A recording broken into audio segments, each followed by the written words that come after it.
everyone, Moyohim currently BSc first year student at Dibrugarh University. Zoruri information at Asil Dibrugarh University FYIMP program related. Bohute counseling ketia abo ki ekhini kotha khudi asil. Gotige moi polom nokoro video to arambho korisu. Arambhoni porai moi bostu khini kom seat distribution kiman percent CUET through di asil aru kiman Assam somorthor through di HS or markor basis dia hoisil aru bortoman ki koriba tar upor kom video to arambho korisu. To prothom kotha ei bochor jitu seat distribution etu tumaloke dekhibo parisa ekhon prospectus Dibrugarh University দিছিল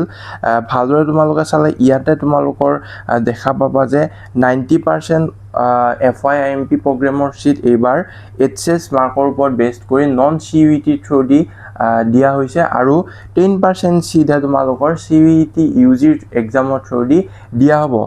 এতিয়া কথাটো হ'ল তোমালোকে CUET UG through দি যিখিনি seat fill up কৰা হ'ব তাৰ বাবে কেনেকৈ কাউন্সেলিং কৰিবা কি Dibrugarh University official portal ot gole tumaloke dekha paba 5-year integrated post graduate program or karone tumaloke somot portal ot jabo lagibo assamedmission.somot.ac.in mane Assam somot portal ot hobo aru tumaloke etu bhaldore mon kori loa je CUET UG thodi ji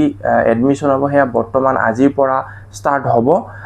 tumaloke Assam somot ot jaba tate goi CUET UG through ji admission choli ase tat Dibrugarh University select kori course or karone apply kora moi tumalok dekhuai disu Assam somorthor CUET UG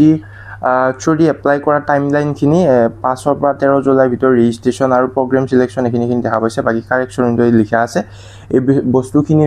monot rakhi tumalok kaam to kora bahute yar notification ba details khini gom na pai gotige moi তোমালোক এখিনি aware কৰিবৰ কাৰণে কলো এই চ্যানেলটোত মই আগলৈ তোমালোকৰ কাউন্সেলিংৰ ওপৰত হেল্প কৰি যাম Dibrugarh ইউনিভাৰ্চিটিৰ